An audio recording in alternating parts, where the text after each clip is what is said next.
Good morning friends. दोस्तों, मैं advocate Durgesh Dubey. दोस्तों, आज जो हम लोग बात करने जा रहे हैं बहुत ही अहम हिस्सा है और बहुत ही ज़रूरी भी है। आपको बता दें कि पिछले कुछ दिन में जो एक पेपर हुआ था, जो कि देश का शायद सबसे उच्च पद पे जो अधिकारी जाते हैं उसके लिए जो पेपर होता है, तो वो पेपर हुआ था जिसको हम लोग यूपीएससी कहते हैं। तो यूपीएससी का जो प्री हुआ था, तो उसमें जैसे कि आपको मालूम है 2 पेपर होते हैं, एक तो जीएस का, दूसरा सीसैट का। दोस्तों, इस बार एक बहुत ही चौंकाने वाला सिलेबस और एक क्राइटेरिया और अपनाया गया, तो उसके बारे में आज हम लोग बात करेंगे, खासकर सीसैट।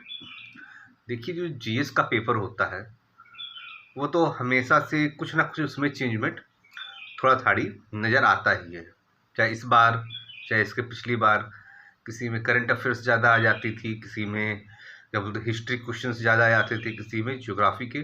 तो वो तो चलिए ठीक है, वो तो आयोग का थोड़ा थाड़ी चेंजमेंट करता ही है और वो करना भी चाहिए, और उसके लिए जो विद्यार्थी हैं उनको तैयार भी रहना चाहिए कि एक जैसा तो हमेशा पेपर अगर आने लगे तो फिर इतनी अहम परीक्षा का ज़रूरत ही फिर उसकी एक वो भी ख़त्म हो जाती है।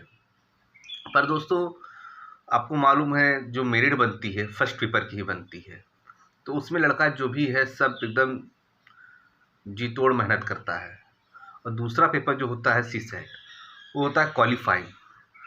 क्वालिफाइंग का मतलब मैं आपको बता दूं कि सिर्फ उसमें 33% नंबर लाने होते हैं, मतलब 100 में 33%।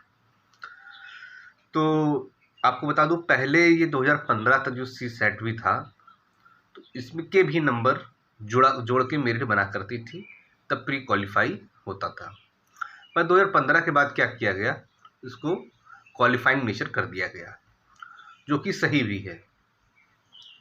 देखिए, मेन उद्देश्य क्या था सीसैट का? मेन उद्देश्य ये है कि जो भी लड़का इसको पास कर रहा है, तो क्या वो हर विषय में थोड़ा थाड़ी ज्ञान रखता है कि नहीं रखता है। जैसे कि चाहे वो इंग्लिश हो, चाहे हिंदी हो, या फिर मैथ हो, या फिर रीजनिंग हो, मतलब हर विषय का थोड़ा थोड़ा ज्ञान वो रखता है कि नहीं, जीएस के साथ साथ। तो दोस्तों, इसके लिए ये सीसैट बनाया गया था। पर हुआ क्या इस बार? इस बार जैसे कि आयोग, मैं बता दूं, आयोग ने ये कहा है और उसमें कि क्लास 10 तक की लेवल का मैथ और ये सब आएगा। पर हुआ क्या, इस बार जो क्वेश्चन पूछे गए, उस क्वेश्चन को जो खासकर जो मैथ के क्वेश्चन थे मैथ के क्वेश्चन, ये समझ लीजिए आप क्लैट और आईआईटी को बीट कर रहे थे।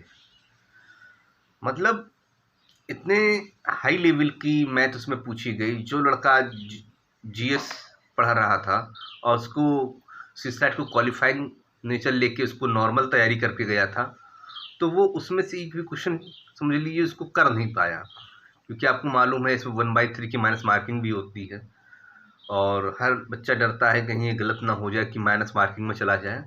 तो बहुत सारे बच्चे इसमें ऐसे थे जो योग्य थे। योग का मतलब इन्होंने पिछली बार 2-3 बार से प्री निकाला था, वो इस बार सीसैट में फेल हो गए। और रही बात जीएस में उन्होंने बहुत ही अच्छा स्कोर किया, पर सीसैट में फेल होने की वजह से उनका प्री क्वालिफाई नहीं हो पाया। और बहुत ही निराशा, एक समझ लीजिए एक दो बच्चों में नहीं, बहुत ज़्यादा बच्चों में ये निराशा है कि अगर इसी तरह आयोग सीसैट को टफ बनाता रहा तो ये उनके साथ बहुत ही बड़ा मान लीजिए खिलवाड़ होगा। उनके जो भविष्य है, जिसको उन्होंने 5-6 साल से पहले से उन्होंने जिस चीज़ के लिए मेहनत की। और बता दूं, उनका जो मेंस की तैयारी थी बहुत ही अच्छी थी, क्योंकि उन्होंने पिछली बार 2-3 बार से प्री क्वालिफाई भी किया था। और एक एक लड़का तो ऐसे जो इंटरव्यू तक गया था, इंटरव्यू भी उसने दिया था 2 बार, और उसका इस बार प्री भी नहीं निकला।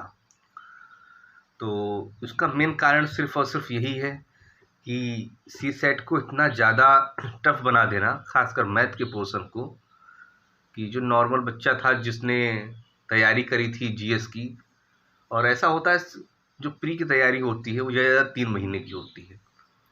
3 महीने की तैयारी में इंसान करीब 2.5 महीना, जो 2.5 मंथ अगर कहा जाए, तो 2.5 मंथ वो सिर्फ और सिर्फ जीएस पढ़ता है और 15 से 20 दिन सीसैट को देता है, क्योंकि ये पहले से होता चला आया है कि ज़्यादा उसको वेटेज इसलिए नहीं दिया जाता क्योंकि वो क्वालिफाइंग होता है और सरल आया करता था।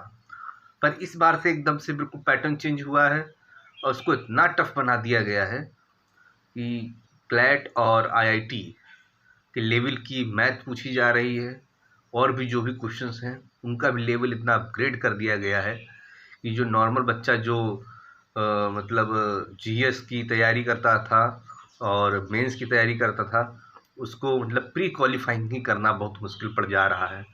और इसका साफ साफ असर जो है, जो रिज़ल्ट आया है प्री का, उसमें साफ साफ दिखाई पड़ रहा है। बहुत सारे बच्चे ऐसे हैं जो छट गए, जिनका मतलब तैयारी बहुत अच्छी थी, मेंस कई बार मेंस निकाल के इंटरव्यू तक पहुंचे थे, वो इस बार प्री ही नहीं क्वालिफाई कर पाए। तो बहुत सारे बच्चों ने इस चीज़ के बारे में आयोग से भी बात उठाई और कुछ लोगों का ये कहना है शायद उन्होंने रिट भी करी है सुप्रीम कोर्ट में, पर ये अभी कोई मतलब क्लियर नहीं है, ये सुनने में सिर्फ बात आई है। पर इस चीज़ पे विचार आयोग को और जो उसके पैनल के जो सदस्य और अध्यक्ष हैं उनको करना चाहिए कि अगर ऐसा बच्चों के साथ मतलब दिक्कत आ रही है तो ऐसा क्यों आ रहा है और क्या ऐसी दिक्कत आ गई और क्या ऐसा असर पड़ा कि मतलब इसको इतना हाई फाई बनाना पड़ा सीसैट को। देखिए, सीसैट सिर्फ इसलिए किया गया था कि उस बच्चे को जो जीएस क्वालिफाई कर रहा है उसको क्या हर चीज़ के बारे में थोड़ा थोड़ा ज्ञान है कि नहीं है, सिर्फ यही एक इसका मेन उद्देश्य था। ना कि उसको किसी एक विषय में, जैसे मैथ हो गया, मैथ के विषय में समझ लीजिए जो एमएससी और उसमें जो टॉपर्स रहा होगा वो भी उस क्वेश्चंस को सॉल्व करने में हमें समझ से असमर्थ रहेगा जो क्वेश्चंस इस बार सीसैट में पूछे गए थे। तो दोस्तों, यही एक बात आपसे कहनी थी। जो भी यूपीएससी के जो एस्पिरेंट हों, वो अगर मेरा चैनल सही लगे तो सब्सक्राइब कर लें।